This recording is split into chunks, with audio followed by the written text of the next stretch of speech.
Hello everyone, welcome back to my channel. दोस्तों, आज हम इस स्पाइडर लिली प्लांट के बारे में बात करेंगे। देखिए, इसके फूल बिल्कुल स्पाइडर की तरह हैं।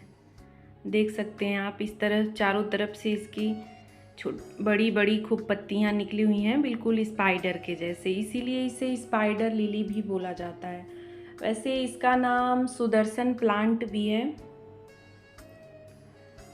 और एक दो नाम इसके और हैं, लेकिन ज़्यादातर यही स्पाइडर लिली और सुदर्शन प्लांट इसको कहा जाता है। बहुत ही सुंदर फूल इसके होते हैं और इसकी फूलों में इतनी ज़्यादा खुशबू होती है कि मैं आपको बता नहीं सकती।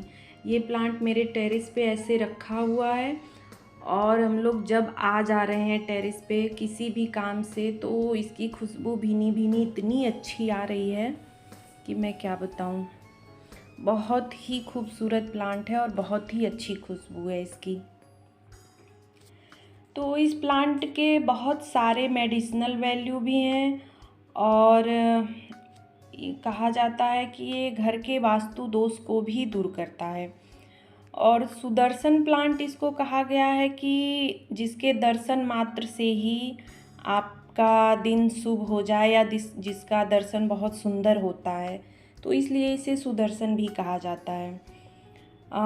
जिसके घर में वास्तु दोष होता है, जिसका घर जो है सही दिशा में सही जगह पे नहीं बना होता है, तो लोग बोलते हैं कि अगर मेन गेट पे इसको रख दिया जाए तो वहाँ का वास्तु दोष काफ़ी हद तक दूर हो जाता है। देखिए, इसकी पत्तियाँ कितनी सुंदर हैं और कितनी ग्रीन, एकदम बिल्कुल ग्रीन है, बहुत ही अच्छी लग रही हैं। अगर फूल ना भी रहें तो भी इसकी पत्तियाँ बहुत ही सुंदर लगती हैं। और इस तरह से देखिए, एक स्टिक निकलता है, उसी में ब्रांचेज में इनकी गुच्छों में फूल आते हैं। और इसकी पत्तियों के भी कई सारे औषधीय फायदे हैं। कान दर्द, बुखार में और ये कोरोना में भी इसके पत्तियों का इस्तेमाल किया जा रहा था। और भी ये जोड़ों के दर्द में, गठिया वगैरह में इनकी पत्तियों का रस का इस्तेमाल किया जाता है। तो ये डॉक्टर द्वारा प्रमाणित भी है, ऐसा नहीं है कि मनगढ़ंत है कि सब लोग बोलते हैं। पहले के लोग इस्तेमाल तो करते ही थे, लेकिन डॉक्टर्स द्वारा भी ये प्रमाणित हो चुका है कि इसकी पत्तियों के बहुत सारे फायदे हैं। तो आज हम इसके केयर के बारे में बात करते हैं। देखिए, ये बल्ब के जैसे बिल्कुल होता है ये प्लांट। इस तरह से देखिए, एक दो बल्ब इसमें अलग से निकल भी गए हैं, बेबी प्लांट।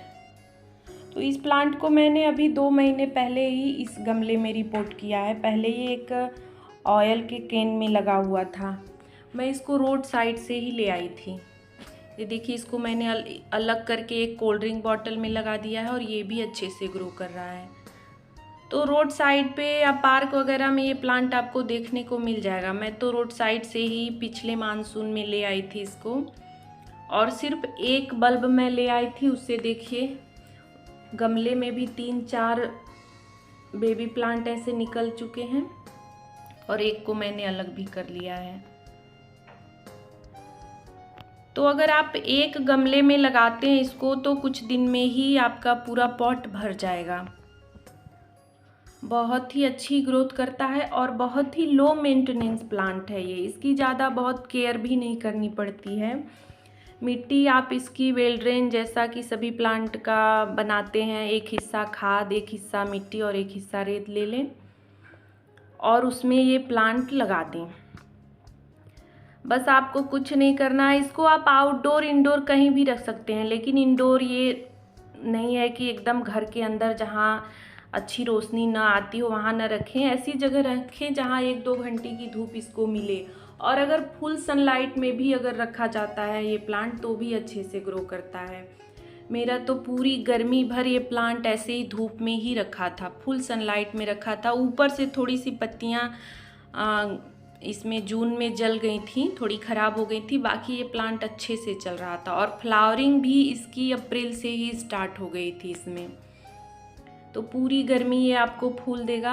एक बार ये फ्लावरिंग ये करने के बाद फिर बंद हो जाएगा। कुछ 15-20 दिन का टाइम लगता है फिर नए फूल आने में, कलियां बनने में 15-20 दिन का टाइम लगता है। तो ये चौथी बार मेरे प्लांट पे फ्लावरिंग कर रहा है और देखते हैं अभी कि कितने दिन तक ये करता है। कुछ लोग कहते हैं कि साल में 3 बार ही ये इसमें फूल आते हैं, तो ये तो मेरा चौथी बार इस पे फूल आ रहे हैं। और अब आगे देखते हैं कि ठंडियों में भी इसमें फूल आते हैं कि नहीं। पिछली बार तो नहीं आया था, अब इस साल देखते हैं। पानी इसमें अगर आपने पूरी सनलाइट में रखी है तो सुबह शाम दोनों टाइम गर्मियों में पानी दें, विंटर सीजन में चेक कर लें। और अगर इंडोर रखा है, ऐसी जगह रखा है जहाँ इसको पूरी धूप नहीं मिल रही है, तो कम पानी दें। और वैसे भी अभी तो बारिश में तो इसको पानी की बहुत ज़्यादा, पानी सूख ही नहीं रहा है गमले का। तो मैंने तो बहुत बड़े से पॉट में लगाया है। वैसे इसको बड़े पॉट में ही लगाया जाए तो ये अच्छे से ग्रो करेगा। पॉट की साइज़ थोड़ी सी बड़ी होनी चाहिए, करीब 10 इंच का रहे पॉट रहे, या कोई भी आपने प्लास्टिक की बाल्टी कंटेनर जो भी ले रखा हो तो उसमें ये अच्छे से ग्रो करेगा। बहुत ही लो मेंटेनेंस प्लांट है, इसको बार बार खाद की भी ज़रूरत नहीं पड़ती है। एक बार अगर आपने लगा दिया है तो फिर 3 से 4 महीने पे आप इसमें गोबर की खाद या वर्मी कंपोस्ट डाल दें तो भी ये अच्छे से फूल देगा। ऐसा नहीं है कि हर 15 दिन पे 20 दिन में इसमें खाद की ज़रूरत होती है। बहुत ही हार्डी प्लांट है और देखने में बहुत ही खूबसूरत है। पेस्ट का अटैक तो मैंने इस प्लांट पे अभी तक देखा नहीं है, लेकिन अगर आपको लगे कि कोई पेस्ट अटैक हुआ है तो आप उस समय नीम ऑयल का स्प्रे कर सकते हैं। वैसे अभी तक मेरे प्लांट पे कभी भी इस पे पेस्ट अटैक नहीं हुआ है। और पेस्ट का अटैक ज़्यादातर बारिशों के दिन में ही देखने को मिलता है, तो उस समय आप नीम ऑयल का स्प्रे कर सकते हैं। बस इतनी सी केयर में आपका प्लांट बहुत ही अच्छे से चलेगा। और एक गमले के प्लांट से आप कई सारे प्लांट जब भर जाए तो इसको अलग करके दूसरा प्लांट भी तैयार कर सकते हैं। तो बहुत ही अच्छा प्लांट है ये। और कुछ लोग ऐसे होते हैं कि पौधों के मामले में भी बहुत चूजी होते हैं, बहुत सोच समझ के प्लांट खरीदते हैं कि कौन सा अच्छा है हमारे घर के लिए, कौन सा शुभ है, कौन सा अशुभ है, बहुत ज़्यादा देखते हैं। तो उन लोगों के लिए ये प्लांट बहुत ही अच्छा है, वो अपने घर में ले आके इसको लगा सकते हैं और ज़्यादा केयर भी नहीं इसकी करनी है। तो वीडियो पसंद आया है तो लाइक, शेयर और मेरे चैनल को सब्सक्राइब करें। Thank you.